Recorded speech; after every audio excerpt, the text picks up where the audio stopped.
An elated morning, dear students. Very happy to see you back and welcome to today's class. This is poetry. Let us come to page number, it's 97. All of you must open page number 97. Before we get into this poem, I just wanted to ask you a few questions. The poetry is a part in English that we really enjoy because there are certain poets, they always write about the nature. Some poets write about certain objects and things, isn't it? Here also we have a poet named Maddie Rubin. He used to started writing on fan, okay? He found one fan at home which always gives trouble to him. Okay, sometimes we too. Nowadays in no home we can come across such kind of faulty pieces which were not working properly. Sometimes really we have a great problem with certain objects which we regularly use them in our day-to-day life, isn't it? Among those objects is fan. Okay, nowadays almost all the houses are well furnished and mostly the people have no such kind of problems, okay, that they face with the objects and the electrical appliances. But I surely agree with this, especially mixies and grinders usually give us a great problem, okay. Even if you go for a very good type of a brand, even the branded thing you take, but after using certain period of time, definitely they give us a kind of electrical problem, okay. These electrical devices or gadgets always cause a problem, okay. One day surely we will face at least one problem using these electrical appliances at home, isn't it? So here in this poem, Maddie Rubin, who is he? Maddie Rubin. Okay, he has written about mystery of the talking fan. This fan is talking. Do you think fans can talk? Will they talk? No, never. Here, he has given life to fan and he considers this fan as a human and he says that he keeps on chattering. What is the difference between chatting and chattering? Chatting is nothing but saying always blah blah. Chatting in the sense we are having a conversation with a person. That's the difference. There is a wide difference between chattering and chatting. Here in this poem, this particular fan is talking.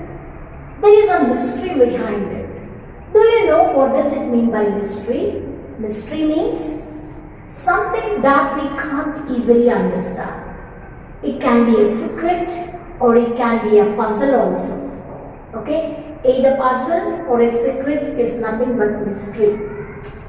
Okay, if anything that you cannot understand easily or if any case the police is unable to solve it easily, okay, such thing is known as mysterious case. Okay, mysterious man, the man whom we cannot understand easily. Okay, it's a mysterious thing. That means we cannot come to one conclusion easily. Mystery is nothing but having a secret or a puzzle or a riddle. Okay, certain riddles you cannot solve them easily because those are very mysterious. You cannot understand. The word riddle itself is very critical to understand, very critical to solve. Okay, here in this poem we will see what the poet is talking to us, Maddie Rubin. Okay, this is such a strange thing that the fans could talk. You will have a great question. Really? The fan can talk? Will it be possible? Fans can talk really? No. Really they can't talk. But here, the poet Maddie Rubin has given life to this fan and he says that it's talking. The fan is making noise. That noise he compared to talking or that noise he attributed to talking. Let's come. Attributed is nothing but giving the qualities to somebody else or something else. It is nothing but attributing. Okay? Giving them certain characteristic features or giving them some qualities. Okay?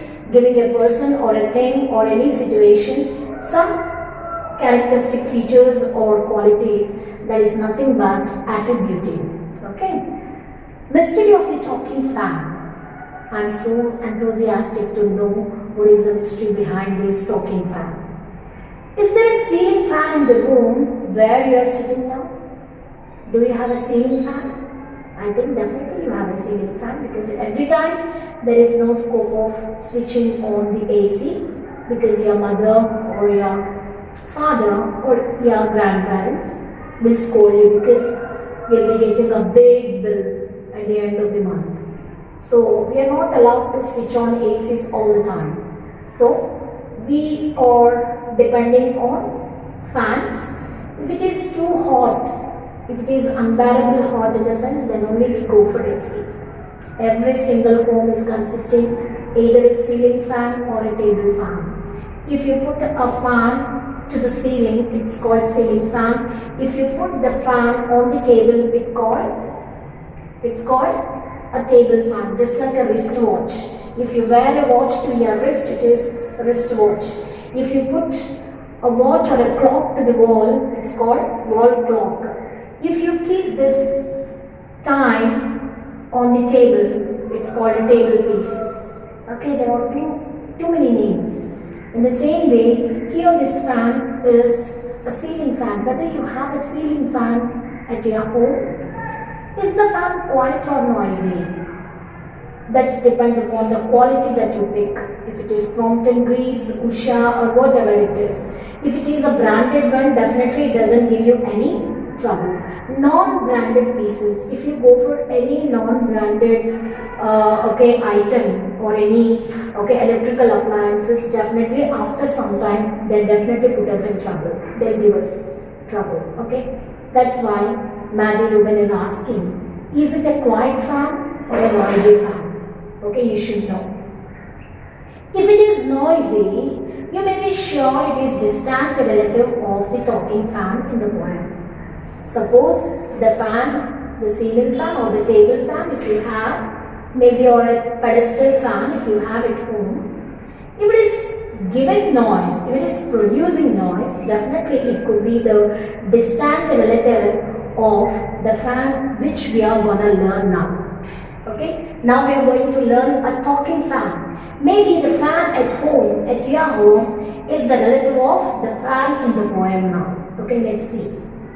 Which you are going to read it now. Maybe it can be the distant relative. What does it mean by distant? Far away. Relative. Certain relatives are close relatives and some relatives are distant relatives. Means very far. That means they are not that very close a relationship that they have with our family, but still they are our relatives, but they are the distant. We have some distant cousins, distant uncles and aunts. Okay, distant people we may have. Okay, here I mean the fan which you have it at home is giving noise in the sense it could be the distant relative of the fan which we are learning now in this poem. It's such a short poem. I hope you really enjoy this. Let us come. I read the whole poem and then I'll go for describing it. Okay? The description part will go after some time. 1, 2, 3, 4, 5, 6, 7, 8. Okay, it is consisting some 8 lines. Okay, all 8 lines in one go. I'll just read it and then I'll describe it for you. Once there was a talking fan, electrical his chatter. I couldn't quite hear what he said, and I hope it doesn't matter. Because one day somebody oiled his little whirling motor, and all the mystery was spoiled.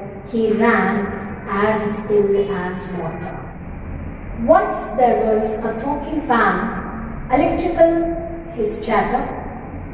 I couldn't quite hear what he said, and I hope it doesn't matter, because one day somebody oiled his little whirling motor and all the mystery was spoiled. He ran as still as water. Usually, any story that we start telling to somebody, we start the stories once upon a time and long ago, like that. This is the way of narrating a story. In the same way, Maddie Rubin would like to tell us the story of this talking fan like this. Once there was a talking fan. Okay, what kind of fan was that? It was a talking fan. Electrical, his chatter. He always chatter in the language of electrical sound. See, whenever we put off the lights and fans and other electrical appliances at home, you can really find zero silence. Okay? Nothing would be heard. At night, when we go to sleep. Okay? So all the homes would be kept quiet and we can feel the utmost calmness and quietness, isn't it? In the same way. Here, he always could hear a kind of electrical chatter. All the electrical appliances will produce a kind of chattering sound. What kind of chatter was that? It was electrical chatter.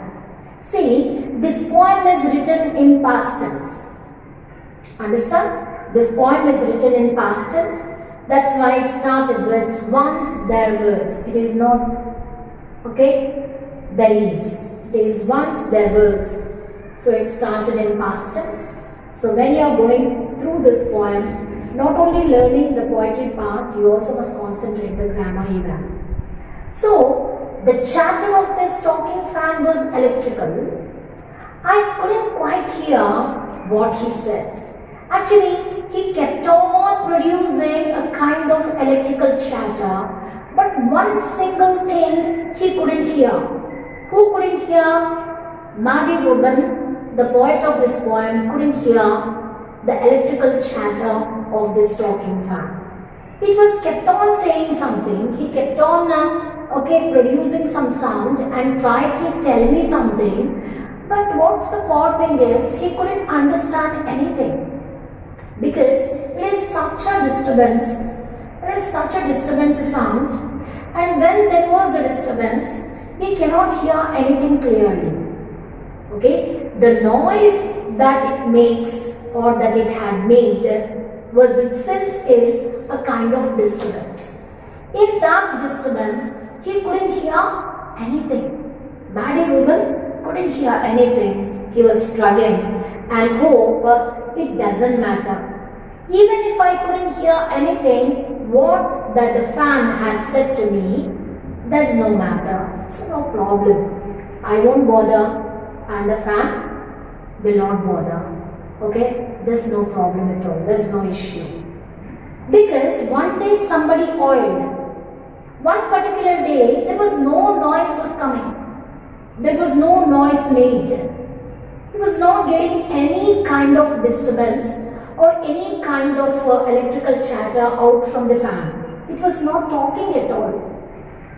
Okay, it had kept quiet. So he got a surprise. What's the matter? Why this fan is not talking to me? Why my fan is not making any noise? Because one day somebody oiled the motor of this fan. Do you know? The fan is consisting of motor. With the help of that motor only, it can rotate. The wheels or the fan's wings can rotate nicely when the motor of this fan is working. Suppose if this motor is not running within the fan, we will not get the air. Air will not blow. The blowing of air happens through these wings. That's only because of the motor which is fixed in the fan. So somebody came and oiled the fan's motor. His little whirling motor. The motor is always rotating. Okay? This rotation is nothing but whirling. Do you know whirlpool? Okay, whirlwinds. Whirl is nothing but making one round, rotation.